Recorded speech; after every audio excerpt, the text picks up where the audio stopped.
Welcome back. In today's episode, we have an amazing episode for you.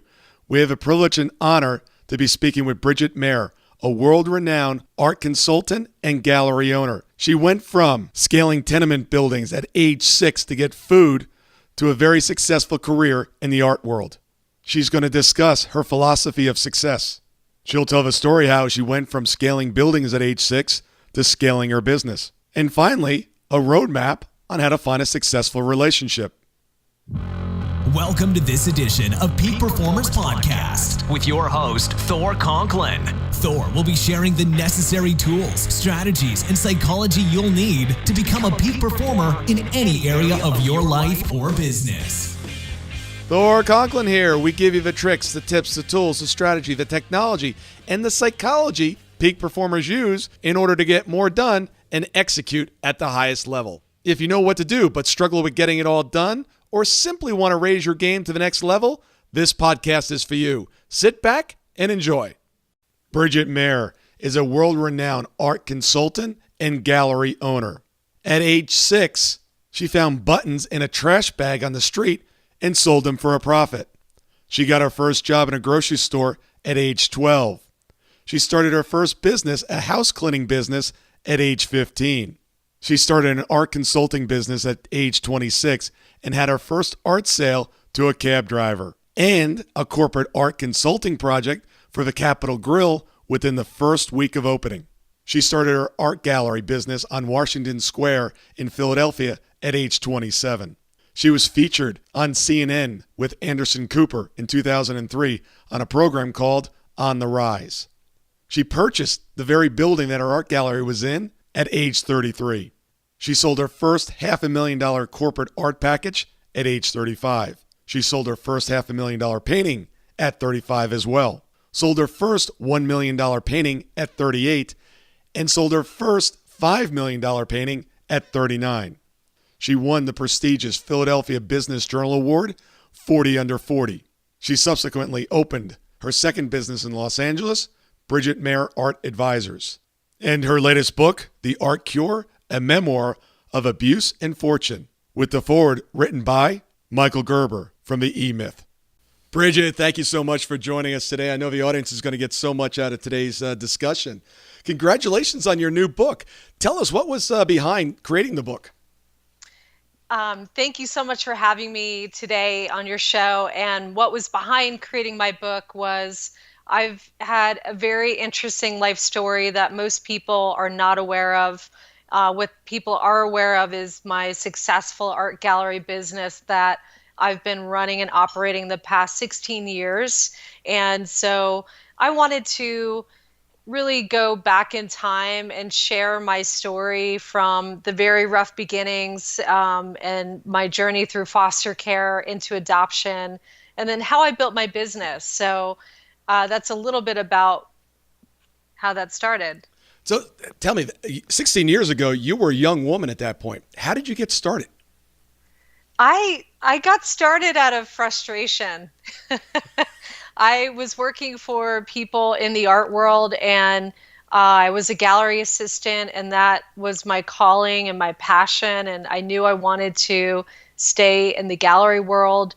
And so I kept working in these jobs, and I felt that I was doing a great job and I was getting promoted and bringing in new business and coming up with innovative systems and doing great things. But my paycheck to me wasn't reflecting what I was bringing to the work I was doing. So after going through a few years of this and having to get second jobs to make my ends meet and actually live a normal life where I could go out to dinner once in a while, go to the gym and have a gym membership and do things that were important to me, and struggling to put that together, I finally asked myself, well, who is making money in the art world? And it was a very important question for me at the time, and one that I hadn't really asked myself because I was really focused on being an employee and doing a great job in the places that I was working. And so I wasn't really thinking about the larger picture over the next 10 years of my life. It was only like the immediate I can't pay my bills, who actually is making money in my industry?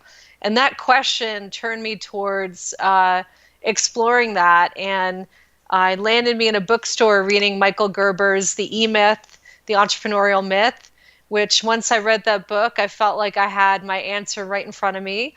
And that answer was that I was operating as an owner and not as an actual employee, even though I was an employee in all these businesses. And through that attitude, I had a tremendous skill set, which I realized. And so I decided that I would take the step and open my own gallery business. So you sold a $5 million painting. When does a $10 million painting get sold? I'm working on it. Yeah, every milestone that I reached was, okay, I was selling $500, $1,000, $5,000, $10,000. And the numbers for me just kept going up. And I loved challenging myself. So I haven't sold my first $10 million painting yet. So, but it's coming. It's coming. It's more, I'm doing larger projects now that are consulting for developers and for companies, and really helping them create valuable art collections for a company culture or a space. And so I believe some of those projects are getting me in that range. Sure.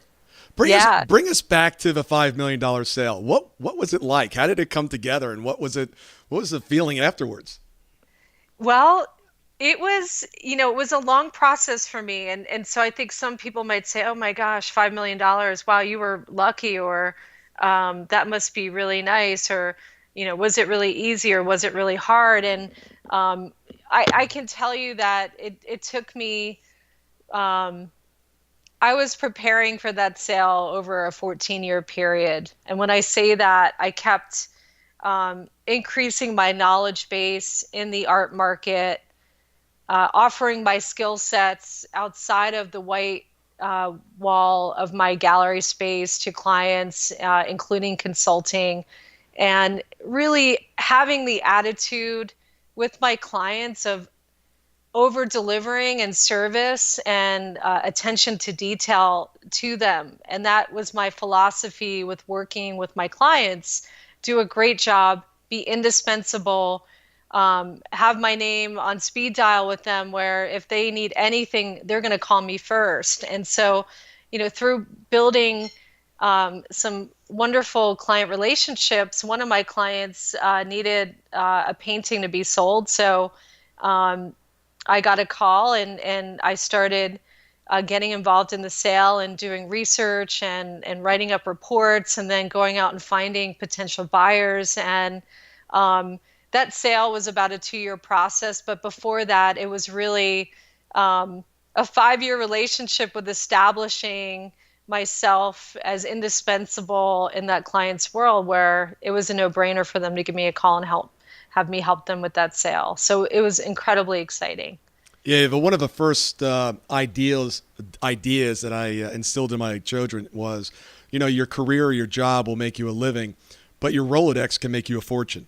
And really pay attention to creating those relationships, because they'll be with you if you nurture them throughout the rest of your life. Oh, I agree. And I think a lot of people are really focused on their products and that part of their business. Or in my industry, say the artists and what they're showing in their exhibitions.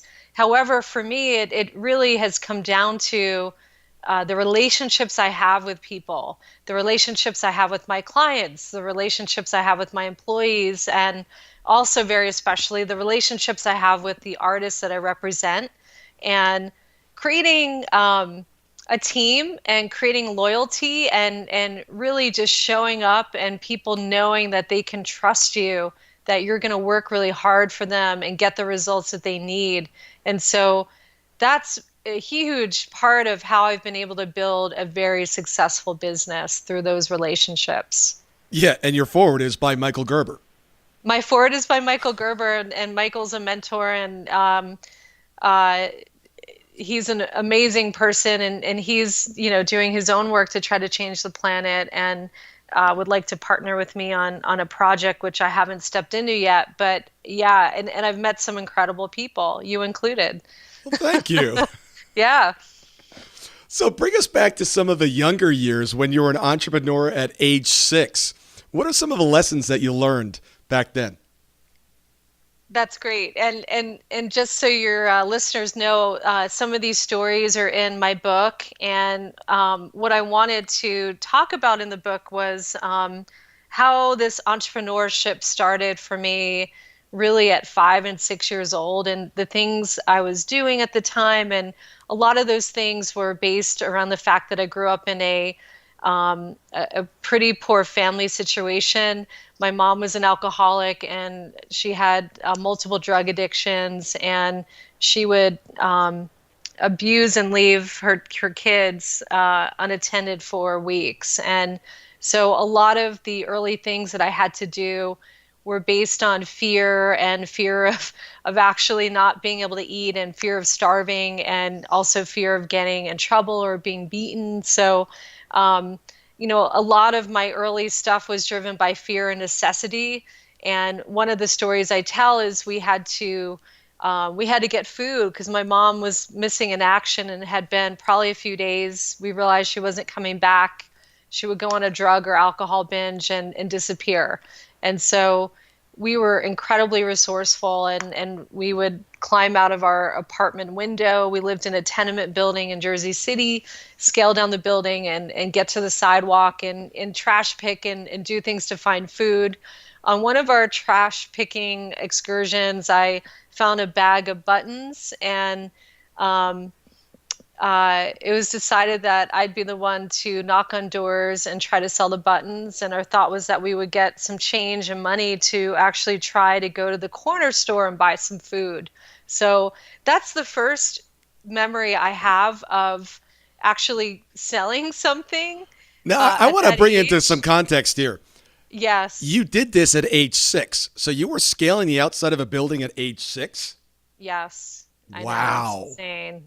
I know it's pretty, I can't even believe it. When for many years, I didn't think about this stuff. I didn't talk about it. I put it past me. But as I have been in the business world and the art world, I realized a lot of those things I was doing created a tenacity within me. And even though I was afraid and terrified, I still had to step forward and do different things to survive. So I realized that it was really important for me to talk about these stories and share them with people so that they could realize that no matter what they're going through at any age, at any stage in whatever business they're in, they can find a way and they can step into it. And it might be uncomfortable, it might be difficult, it might be scary, but if I could do it at 6 years old and survive and now be thriving in my early 40s, most people can do it. And so I really believe in the power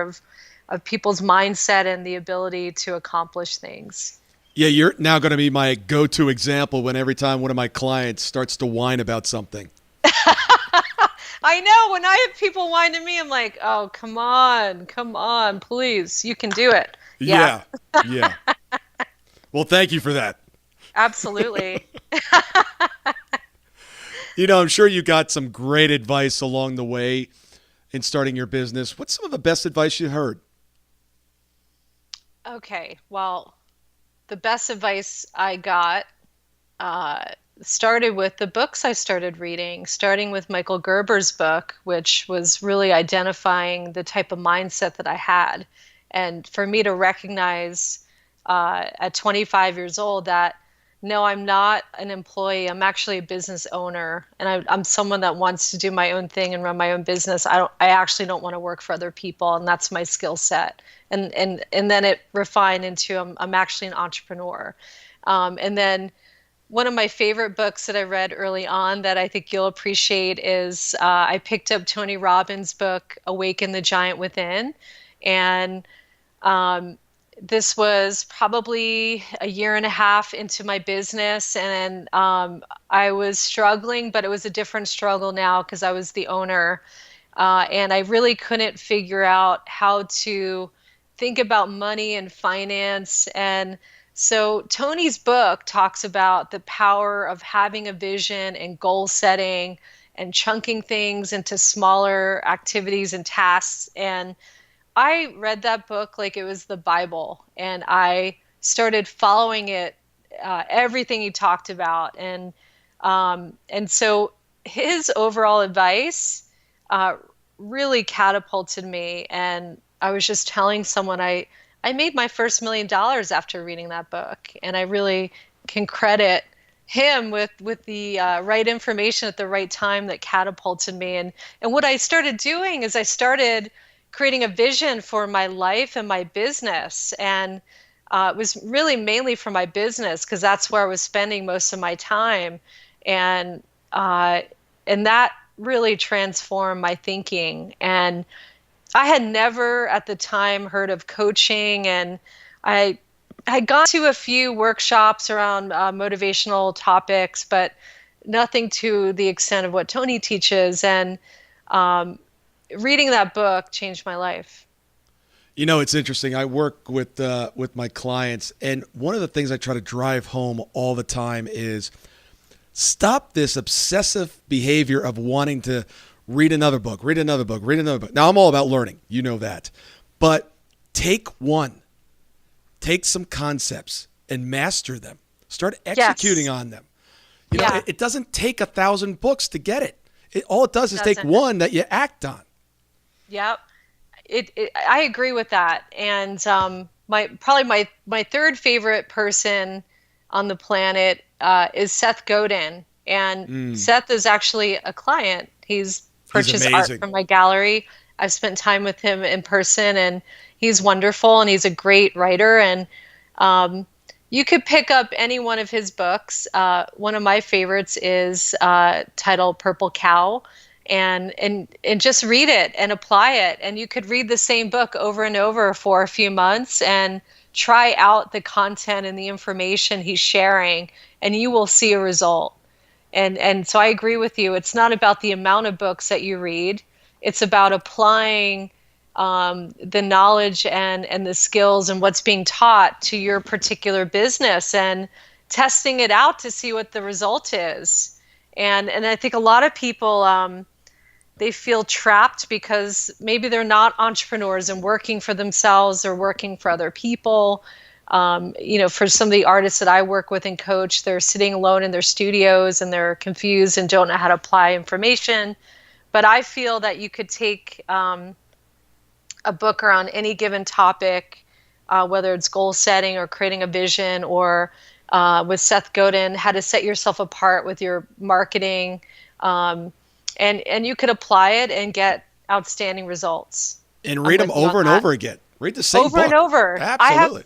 I have hundreds of books, and I love picking them up. And sometimes it's intuitive. I'll walk past my bookcase and I'll say, oh, that book, I need to read that again, and I'll grab it. Yeah. And there's always something new to be found. Absolutely. I listen to a lot of Audible books, and I'm now up to 2.5 speed on the books, and I can just rip through them now. And it's just drilling in and more, just over and over and over again. Yeah, and I think a lot of people feel, oh, I don't have time to read, or I don't have time to do this and that. But we have, like you said, Audible. There's a lot of stuff is online. YouTube. One of my favorite books is called by Maxwell Maltz is Psycho Cybernetics, and you can listen to the whole book on YouTube. And so I listen to stuff while I'm driving. I mean, I drove to LA and I was in the car 5 hours, and the entire time I listened to books and motivational stuff, or when I'm working out, or really when I'm cleaning or doing anything menial, I'll just put something on and learn while I'm doing stuff. Yeah. I mean, do they still have radio stations? I'm not quite sure. I would consider this a radio station. I was thinking of a university on in your ears. Yeah, exactly. You know, in addition to being an amazing businesswoman, I know you also have an amazing relationship and an amazing husband. Tell us, how did you find him? I do, and I have to, give you some credit around that. And all right, so I set you up a little bit on this one. You set me up a little bit, and I was hoping you would bring it up. And well, so you and I met it was a Leadership Academy weekend in San Diego, and you were one of our team leaders. And you and I started talking about what was really important to me in that moment. And it was a moment in my life where I had personally just ended a 4-year relationship, and I was in a sad place. I almost didn't go to the workshop that weekend. And I just said, you know what, just because you're not feeling great about ending a relationship doesn't mean you're going to give up around this Leadership Academy. Like, go there. I'm sure it'll be great energy. You'll get great information. So you and I connected, and somehow I think intuitively you knew something about that. And so we talked about relationships, and you asked me if I had ever written down a vision around the ideal man that I wanted to attract. And I said, no, I hadn't done that specifically. I'd thought about it in very broad terms. And so we spent a few hours going through one of your questionnaires that you had, and literally I had my map in front of me. And I remember leaving that weekend being really excited. And I started doing Wayne Dyer's meditations for manifestation, and that came up over the weekend. Someone mentioned that, one of the presenters, and their caution was, be careful, because you might start manifesting so much that you might not be able to keep up with it. And I remember thinking, wow, wouldn't that be interesting? Like, and how quickly could I manifest a relationship with all this new technology I have? And literally a few months later, I was volunteering at a UPW seminar in Florida. And within 5 minutes of walking into a room of 5,000 people, I literally bumped into Tarek. And a few years later, we got married. So I just gave you the Cliff Note version. I know. I remember Yes. when you called it. For those that aren't familiar, really all it is getting really clear on what you're looking for, figuring out what a person like that, where they would spend their time.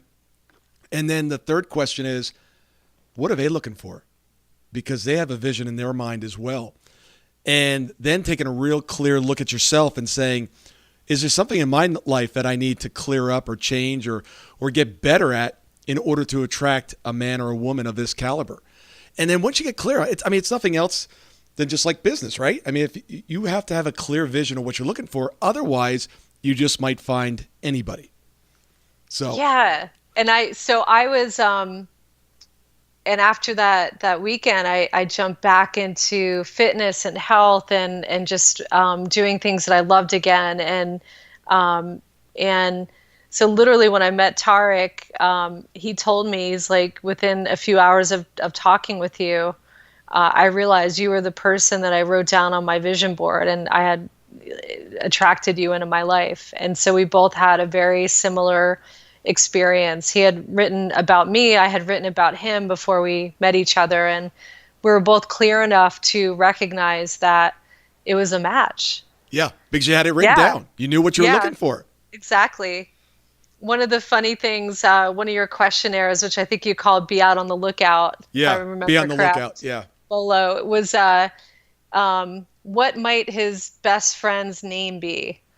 And, it was just whatever came to mind quickly. And so I said, Michael. And turns out that his best friend was his dad, who was named Michael. Every time I'm telling you, every time I do this, I explain it to people that I haven't done it with. And I'm like, this stuff really works. And it's really freaky, some of the things that'll happen. Literally, I did this with another woman about 2 or 3 years before you. And she's married. And sends me Christmas cards, and she's like, oh my God, Thor, I can't believe that that's all it took. It's really, really powerful. It's so powerful. And then you asked, where might I likely meet this person? And I said, at a Tony Robbins workshop or motivational event, or at an art gallery or museum opening or event. And I met him at UPW. So it was perfect. That is great. Yeah. You'll find me on Geraldo next week. Talking about relationships. They need to put you on Geraldo. You are an expert around this area, and I feel like you should have a separate program just around that. It's pretty cool. I'll start another silo to my business, and it's something that's always fascinating because look, I love doing it. So many people hear about it and think about it and just think it's kind of foo-foo, woo-woo or something. And I can't explain it. I really can't. But it just works. So it works. All right, we're going to shift back to business for all the entrepreneurs listening. Yeah. For the last 16 years, I've been driven by the question of why some people achieve amazing results and others don't. The answer? 90% of their success came from their psychology. So if 90% of their success comes down to their psychology, what was the one thing that enabled them to produce the results that others were not? Their ability to execute, their ability to get things done. Now, we all know how to get things done, but some of us do it better than others. And some of us are not even coming close to tapping our potential. So if you're truly committed to tapping your potential and really becoming a peak performer and getting the results that you need, want, and desire, take your phone and text the word BE Summit. That stands for Business Execution Summit. One word, BE Summit, and text that to 41411. I'm going to send out some additional information on our upcoming event that will truly teach you the science of execution. Thank you so much for listening today. I really do appreciate your time, and I hope you found today's show valuable. If you would like to receive these shows automatically to your phone or to your computer, simply go to iTunes and subscribe. After listening to several of the shows, if you're so inclined, please leave us a 5-star rating, as this helps us reach additional people and spread the message. If you're truly committed to taking your life to the next level and doing whatever it takes to become a peak performer, but something's holding you back, something is blocking your way, and you just can't seem to figure out what it is, send me an email to info@thorconklin.com, and I'd be more than happy to get on the phone with you. We'll schedule a 15-minute discovery call. No obligation, no cost. I absolutely love to hear from the listeners, and if there's something I can do to help, I'd be more than happy to do that. Also, if you found something of great interest in today's show and you want to share that with your friends and family, simply go to my Facebook page, Thor Conklin. Click on the episode, hit the share button, and share it on your page. You can follow me at Twitter at Thor Conklin. The website is thorconklin.com. We're constantly adding new free resources, discussing additional tricks, tips, tools, and strategies on how to be a peak performer. Remember, I try to keep these episodes short so you can listen to them during dot time, doing other things, commuting, driving, walking, working out. Decide to be a peak performer in all that you do. And until tomorrow, have an absolutely amazing day. That concludes part 1 of our interview with Bridgette Mayer. Please stay tuned later this week for part 2.